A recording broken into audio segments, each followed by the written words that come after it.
감정과 논리로 본 황영웅 지지의 정당성. 사랑하는 시청자 여러분, 이 이야기는 누군가를 맹목적으로 감싸기 위한 글도, 누군가를 단죄하기 위한 글도 아닙니다. 이 영상은 지지한다는 선택은 과연 비난받아야 하는가? 라는 질문에서 출발합니다. 황영웅이라는 이름이 언급될 때마다 대화는 늘 같은 결론으로 흘러갑니다. 왜 그를 지지하느냐, 문제가 있었던 사람 아니냐, 그리고 결국 그래서 그는 끝이다. 질문 자체는 틀리지 않습니다. 사회가 반드시 던져야 할 질문입니다. 그러나 우리는 그 질문이 너무 쉽게 단정으로 닫혀버리는 장면을 반복해서 보아왔습니다. 지지는 흔히 감정적 선택으로 취급됩니다. 팬심 때문이다. 객관성을 잃었다. 하지만 실제로 많은 지지자들은 오래 고민했고 수없이 흔들렸습니다. 지지는 가벼운 선택이 아니었습니다. 한 사람의 과거와 현재, 그리고 가능성까지 끝까지 보겠다는 결정이었습니다. 이 영상은 과거를 지우지 않습니다. 잘못을 없던 일로 만들지도 않습니다. 다만 묻고자 합니다. 법적 판단 이후에도 사람은 영원히 멈춰 있어야 하는가? 우리는 처벌의 사회인가? 아니면 회복의 사회인가? 황영웅 논란에는 두 극단이 존재합니다. 과거가 모든 것을 결정한다는 시선과 과거는 중요하지 않다는 주장. 이 연작은 그 사이 가장 불편하지만 가장 현실적인 지점에 서려 합니다. 이 영상에서 감정과 논리로 나누어 말하는 이유는 분명합니다. 이 사안은 어느 하나만으로는 설명되지 않기 때문입니다. 우리는 감정을 숨기지 않되 논리를 포기하지 않고 논리를 세우되 사람을 지우지 않으려 합니다. 우리는 흔히 지지를 감정의 영역으로 분류합니다. 좋아해서, 애정이 있어서, 정이 들어서. 그래서 지지하는 사람은 늘 한 발짝 뒤로 밀려납니다. 객관적이지 않다. 판단을 흐린다. 현실을 외면한다. 하지만 정말 그럴까요? 황영웅을 지지하는 사람들 중 상당수는 사실 가장 먼저 등을 돌릴 뻔했던 사람들이었습니다. 사건이 알려졌을 때 그들은 침묵했고 망설였고 스스로에게 물었습니다. 그래도 괜찮은가? 여기서 멈추는 게 맞지 않은가? 그 과정은 결코 가볍지 않았습니다. 오히려 지나치게 논리적이어서 괴로웠습니다. 지지는 순간의 반응이 아니라 시간을 통과한 선택이었기 때문입니다. 사건을 다시 읽고 판결을 확인하고 당사자의 태도를 지켜보고 그 이후의 시간을 기다리는 일. 그 모든 과정을 거친 뒤에도 마지막으로 남은 질문은 하나였습니다. 이 사람은 여기서 끝이어야 하는가? 지지를 감정이라고 규정하는 순간 이 질문은 사라집니다. 대신 좋아하니까 감싸는 거다. 라는 문장만 남습니다. 하지만 좋아함만으로 그 긴 시간을 견딜 수 있을까요? 감정은 순간을 움직이지만 지지는 시간을 견디는 일입니다. 여기서 중요한 점이 있습니다. 지지는 옳고 그름의 선언이 아닙니다. 그는 잘못이 없다는 말과 그를 지지한다는 말은 전혀 다른 문장입니다. 하지만 이 둘은 자주 섞입니다. 섞는 순간 논의는 쉬워지기 때문입니다. 잘못한 사람을 왜 감싸느냐라는 질문은 상대를 즉시 방어하게 만듭니다. 반면 잘못을 인정한 이후에도 다시 설 기회를 줄 수 있는가라는 질문은 생각하게 만듭니다. 황영웅 지지의 출발점은 무조건적 호감이 아니라 중단하지 않겠다는 판단이었습니다. 여기서 중단이란 사람을 사회에서 지워버리는 선택입니다. 논란이 생기면 사람은 사건 하나로 환원됩니다. 이름은 사라지고 맥락은 지워지며 시간은 멈춥니다. 하지만 지지자들은 그 지점에서 멈추지 않았습니다. 사건 이전의 행보, 이후의 태도, 사과의 언어와 침묵의 시간까지 하나씩 분리해보려 했습니다. 감정은 노래에서 반응했고 논리는 사건에서 작동했습니다. 이 둘을 섞지 않겠다는 선택, 그것이 지지의 첫 번째 논리였습니다. 황영웅을 지지하는 사람들에게 가장 자주 붙는 말이 있습니다. 맹목적이다. 집단 최면이다. 이성적 판단이 마비됐다. 이 말들은 논박을 목적으로 하지 않습니다. 대화를 끝내기 위한 말입니다. 누군가를 광기로 규정하는 순간 그 사람의 말은 들을 필요가 없어집니다. 왜 지지하는지, 어디까지 동의하는지, 어디에서 선을 긋는지 그 모든 질문은 사라집니다. 이 구조는 낯설지 않습니다. 우리는 이미 여러 영역에서 같은 장면을 봐왔습니다. 특정 의견을 가진 집단을 팬덤으로 묶고 그 팬덤을 비이성적 존재로 설정하는 방식. 그 순간부터 논의의 중심은 사실이 아니라 태도가 됩니다. 황영웅 지지 역시 이 프레임 안에 들어갔습니다. 지지의 이유를 말하면 이렇게 돌아옵니다. 그래도 팬이잖아요. 논리는 무효화되고 동기는 단순화됩니다. 여기서 중요한 질문이 하나 있습니다. 왜 지지는 설명할 기회를 거의 얻지 못하는가? 그 이유는 간단합니다. 설명하기 시작하면 프레임이 흔들리기 때문입니다. 프레임은 복잡함을 싫어합니다. 선과 악, 가해와 피해, 옳음과 틀림. 이분법은 빠르고 명확합니다. 하지만 인간은 대부분 그 안에 들어맞지 않습니다. 황영웅 사건 역시 그렇습니다. 지지자들은 이분법의 불편함을 느꼈습니다. 그래서 질문을 던졌습니다. 잘못은 인정하되 그 이후의 선택까지 부정해야 하는가? 사과 이후의 태도는 평가 대상이 될 수 없는가? 하지만 이 질문들은 종종 이렇게 번역됩니다. 그래도 감싸겠다는 거잖아. 여기서 프레임이 완성됩니다. 지지는 감싸기, 감싸기는 무책임, 무책임은 광기. 이 공식이 만들어지는 순간 지지는 논리적 검토의 대상이 아니라 도덕적 단죄의 대상이 됩니다. 문제는 이 과정에서 중요한 것이 사라진다는 점입니다. 비교의 기준입니다. 우리는 묻지 않습니다. 다른 사람들은 어디까지 용서받았는지, 어떤 태도에서 다시 기회를 얻었는지, 그 기준이 황영웅에게만 유독 엄격해진 것은 아닌지. 지지는 기준의 불일치를 묻는 행위이기도 합니다. 그 질문이 불편하기 때문에 지지는 광기로 치환됩니다. 또 하나의 요소가 있습니다. 감정의 크기입니다. 황영웅의 노래는 많은 사람에게 개인적인 시간을 건드렸습니다. 힘들던 시기, 외롭던 순간 누군가의 목소리가 곁에 있었다는 기억. 그 감정은 쉽게 잘라낼 수 없습니다. 하지만 이 감정을 말하는 순간 지지는 더 공격받습니다. 결국 감정이잖아. 마치 감정은 판단의 결함인 것처럼. 그러나 인간의 판단에서 감정이 완전히 배제된 적이 과연 있었을까요? 지지자들은 감정이 있다는 사실을 부정하지 않습니다. 다만 이렇게 말할 뿐입니다. 그래서 더 신중해졌다. 그래서 더 오래 지켜봤다. 여기에서 드러나는 결론은 이것입니다. 황영웅 지지를 광기로 규정하는 프레임은 사실을 밝히기 위한 것이 아니라 논의를 차단하기 위한 장치에 가깝습니다. 그리고 그 프레임이 작동할수록 우리는 사람을 사건 하나로만 판단하는 데 익숙해집니다. 사건이 발생하면 가장 먼저 움직이는 것은 진실이 아니라 속도입니다. 누가 먼저 말했는지, 어떤 제목이 먼저 걸렸는지, 어떤 문장이 먼저 퍼졌는지. 황영웅 사건 역시 이 순서를 벗어나지 않았습니다. 초기 보도의 공통점은 매우 분명했습니다.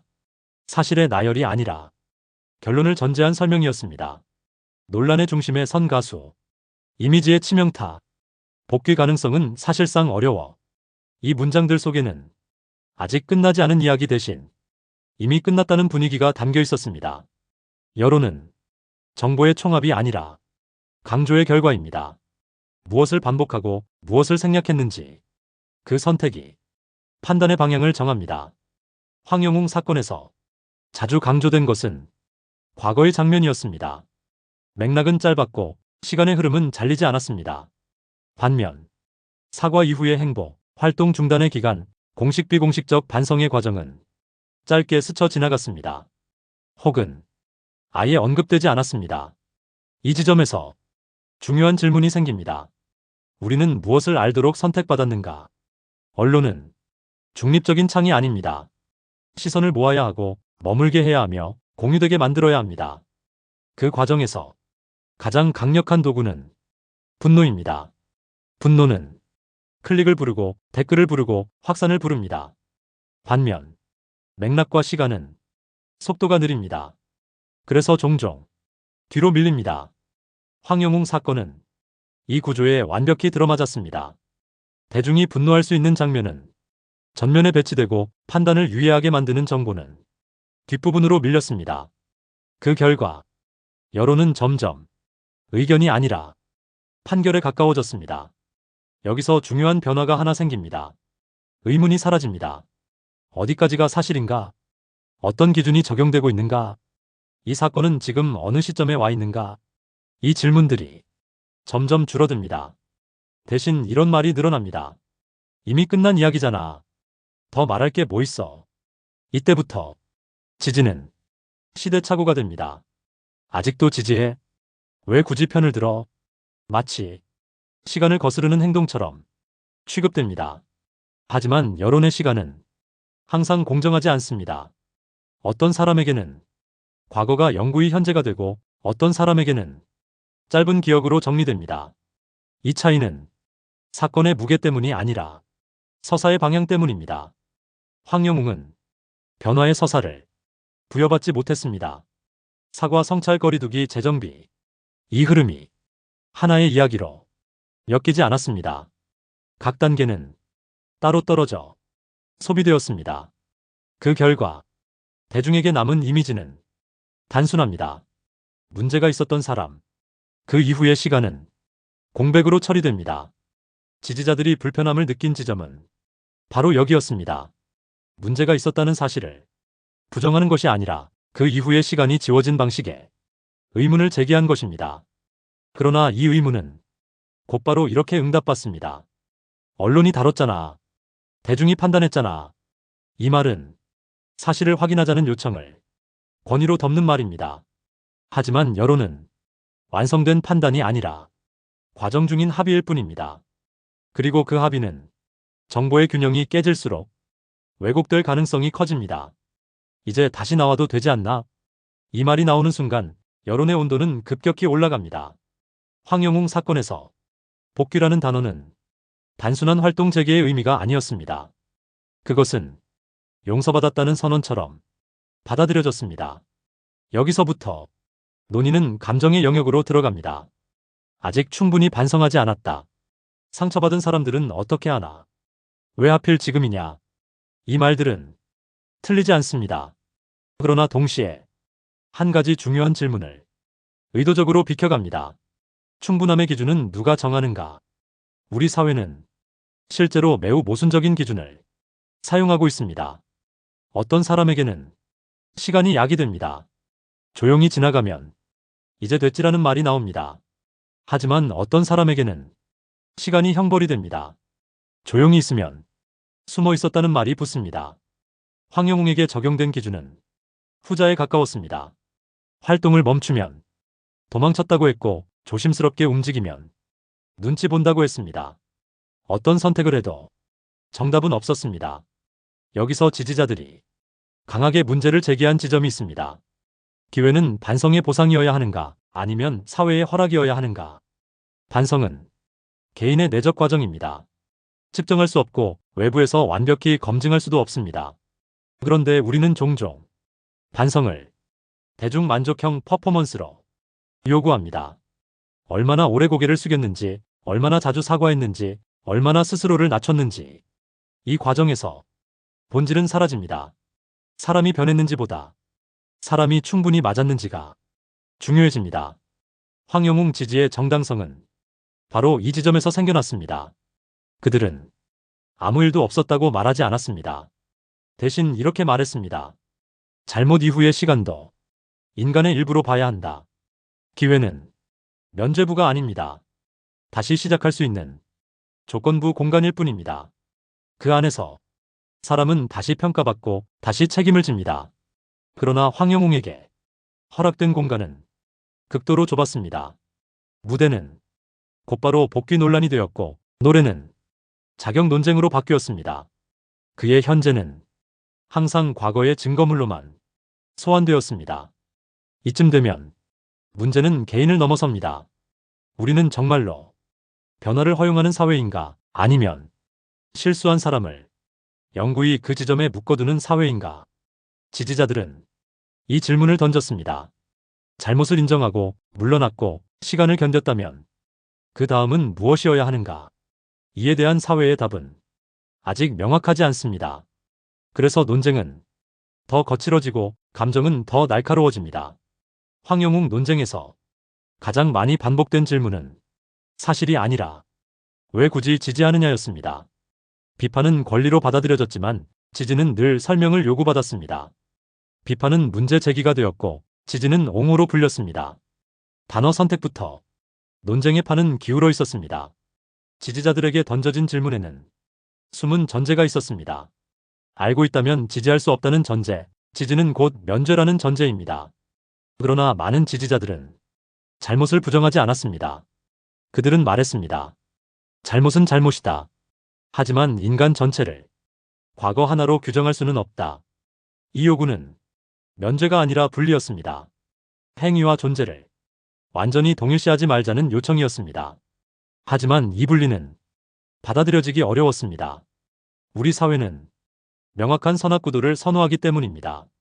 그 단순함 속에서 지지는 쉽게 감정에 휘둘린 선택으로 번역되었습니다.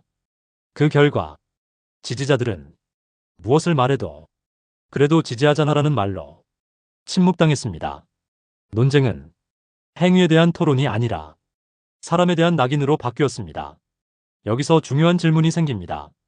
지지는 정말 비도덕적인 선택일까요? 아니면 불완전함 이후의 시간을 지켜보겠다는 선택일까요? 지지는 논리만으로 이루어지지 않습니다. 노래로 위로받은 기억, 삶의 한 시기를 버티게 한 감정도 그 배경에 있습니다. 그러나 감정이 있다고 해서 논리가 없는 것은 아닙니다. 문제는 어느 한쪽의 감정만이 기준이 될 때입니다. 그 순간 논쟁은 대화가 아니라 도덕적 전쟁이 됩니다. 황영웅 논쟁이 가장 격렬했던 곳은 현실의 토론장이 아니라 온라인 공간이었습니다. 댓글과 커뮤니티, SNS에서 여론은 형성되기보다 선별되었습니다. 온라인 여론의 특징은 속도입니다. 사실 확인보다 입장 표명이 먼저 나옵니다. 지지한다. 지지하지 않는다. 이 말들은 의견이 아니라 진영을 의미하게 됩니다. 이 구조가 만들어지는 순간 중간지대는 사라집니다. 잘못은 분명하지만 복귀를 완전히 부정하지는 않는다. 이 문장은 양쪽 모두에게 환영받지 못합니다. 그 결과 가장 많은 사람들이 선택한 태도는 침묵이었습니다. 침묵은 의견이 없어서가 아니라 말할 수 없어서 생긴 선택이었습니다. 온라인은 누구에게나 열려있지만 말하는 순간 비용이 발생합니다. 해석되고 낙인 찍히고 어느 편인지 규정됩니다. 황영웅 논쟁에서 특히 두드러졌던 것은 의도 해석이었습니다. 무엇을 말했는지가 아니라 왜 지금 말하느냐가 먼저 판단되었습니다. 이 구조 안에서는 논리보다 정체성이 중요해집니다. 여론은 토론이 아니라 정렬이 됩니다. 줄을 서지 않으면 보이지 않게 되는 구조입니다. 언론과 알고리즘은 이 과정을 더 빠르게 만들었습니다. 자극적인 말은 확산되고 균형 잡힌 문장은 사라졌습니다. 그 결과 보이는 여론은 실제 여론이 아니라 확대된 일부의 목소리가 되었습니다. 침묵은 동의다. 이 말은 종종 틀립니다. 침묵은 탈락 신호일 때가 많습니다.